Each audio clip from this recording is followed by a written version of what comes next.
রায়গঞ্জে party office ঘিরে উত্তেজনা, এলাকাবাসীর অভিযোগের ভিত্তিতে পদক্ষেপের আশ্বাস আইসির। রায়গঞ্জ থানার নতুন আইসি হিসেবে সন্দীপ চক্রবর্তী দায়িত্ব গ্রহণের পর থেকেই এলাকায় আইন শৃঙ্খলা রক্ষায় পুলিশ প্রশাসনের তৎপরতা লক্ষ্য করা যাচ্ছে। এরই মধ্যে মঙ্গলবার রায়গঞ্জ থানার অন্তর্গত গোয়ালপাড়া কদমতলা এলাকায় একটি তৃণমূল কংগ্রেসের পার্টি অফিসকে কেন্দ্র করে উত্তেজনার সৃষ্টি হয়। স্থানীয় বাসিন্দাদের অভিযোগ, দীর্ঘদিন ধরে ওই পার্টি অফিসে বিভিন্ন ধরনের অসামাজিক কার্যকলাপ চলছিল। এই বিষয়ে একাধিকবার রায়গঞ্জ থানায় অভিযোগ জানানো হলেও কোনো স্থায়ী সমাধান মেলেনি বলে তাদের দাবি। অভিযোগের সুরাহা না হওয়ায় মঙ্গলবার ক্ষুব্ধ এলাকাবাসীর একাংশ পার্টি অফিসটি ভাঙচুরের চেষ্টা করেন। ঘটনার খবর পেয়ে রায়গঞ্জ থানার পুলিশ দ্রুত ঘটনাস্থলে পৌঁছে পরিস্থিতি নিয়ন্ত্রণে আনে এবং ভাঙচুর বন্ধ করে। পরে রায়গঞ্জ থানার আইসি সন্দীপ চক্রবর্তী নিজে ঘটনাস্থলে উপস্থিত হয়ে এলাকাবাসীর সঙ্গে কথা বলেন। তিনি অভিযোগগুলি গুরুত্ব সহকারে খতিয়ে দেখার আশ্বাস দেন এবং 3 দিনের মধ্যে বিষয়টির একটি সুরাহা করার চেষ্টা হবে বলে জানান।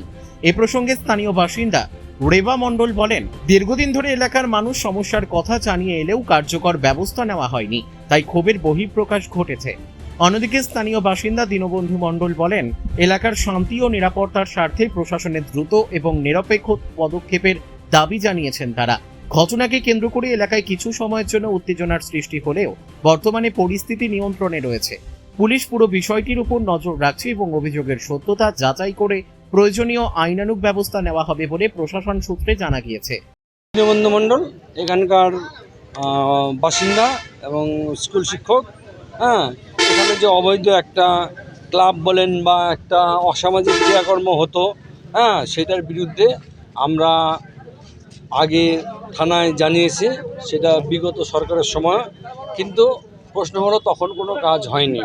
তারপরে মাসখানেক আগে আমরা গ্রামের সমস্ত, বিশেষ করে হিন্দু সম্প্রদায় মিলে, এটাকে যেহেতু মন্দিরের জায়গা সেই জন্য হিন্দু সম্প্রদায় কথাটা বললাম, মন্দিরের জায়গা দখল করে একটা অসামাজিক ক্রিয়াকর্ম অনুষ্ঠান, অসামাজিক যেগুলো মদ জুয়া, মানে সমাজে যেগুলো, সমাজের চোখে যেগুলো খারাপ, সেই জন্য আমরা মাসখানেক আগে জানিয়েছি, থানায় জানিয়েছি। আমাদের যেহেতু আমরা কালিয়াগঞ্জের মধ্যে পড়ি, সেই আসছিলেন আমাদের বিধায়ক আসছিলেন, দেখে গেছে, আমরা থানায় জানিয়েছি, কিন্তু কোনো কাজ হচ্ছে না।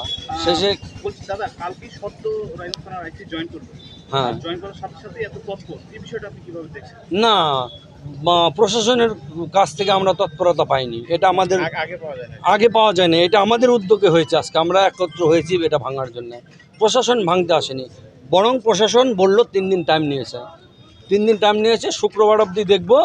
যদি প্রশাসন কাজ না করে সেটা শুক্রবার অবধি, আমরা শনিবার দিন গ্রামের সবাই মিলে এটাকে একদম নির্মূল করে, এটাকে ভেঙে দিয়ে আর কি নির্মূল করে আমি মন্দির প্রতিষ্ঠা করব। এবং যার জায়গা পেছনে আছে স্বর্গীয় পরেশচন্দ্র মণ্ডল, ওনার মেয়েও আপনাদের কাছে কথা বলল, ওনাদের কিন্তু এটা সম্পত্তি এবং তাকেও, একটা মহিলাকেও হেনস্থা করা হয়েছে। এগুলো তো সমাজে কাম্য না। একটা সুস্থ সামাজিক পরিবেশ আমরা চাই এই গোয়ালপাড়ায়, চাই না কোনো উশৃঙ্খল, চাই না কোনো গাঁজা মদ জুয়া, আমরা সুস্থভাবে বাঁচার চাই। সেই জন্য সরকারের দুর্নীতি আর একদিকে হচ্ছে এই বিষয়টি আপনি কিভাবে দেখছেন? আগের সরকার যেমন আমাদের কোনো কথায় গ্রাহ্য করতো না, তারা ওপেন শুনছি, আমাকে ধরেনি, আগ্নেয়াস্ত্র হ্যানত্যান নিয়ে ঘুরছে, হুমকি দিচ্ছে, ভয় দেখিয়েছে। কিন্তু যে নতুন সরকার এসছে, আমাদের এখন ভয়টা কেটে গেছে, আমাদের এখন আর ভয় নেই। এই এলাকাটার নাম দক্ষিণ গোয়ালপাড়া, পোস্ট অফিস দেবীনগর, কদমতলা বলা হয় জায়গাটা, উত্তর দিনাজপুর আর কালিয়াগঞ্জ বিধানসভা। এখানে বলতে এই জোর দখল করে এখানে আমার ফ্রন্টে, মানে আমার এই যে বাবার বাড়ি, এখানে ফ্রন্টে ক্লাব তুলেছে।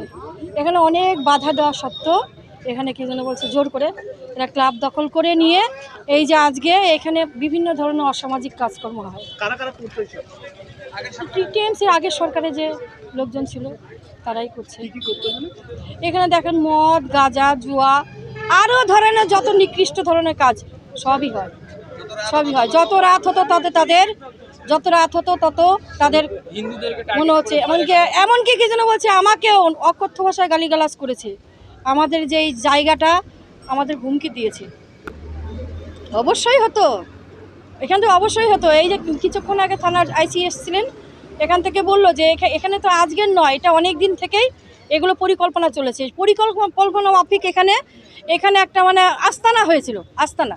এটা যদি ফিউচারে যদি এরকম যদি থাকতো, এখানে আমরা কেউ হিন্দুরা এখানে আমরা থাকতে পারতাম না। বিশেষ করে আমাদের পরম ভাগ্য যে সরকার চেঞ্জ হয়েছে। সরকার যদি চেঞ্জ না হতো তাহলে এখানে আমাদের বসবাস করা সত্যি খুব দূর হয়ে পড়তো।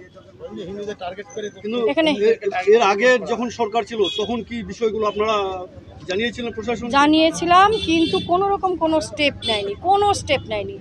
ওইখানে যেখানে জানিয়েছে সেখানেই স্থগিত, কোনো রকম কোনো মাথাচাড়া কেউ কিচ্ছু করেনি।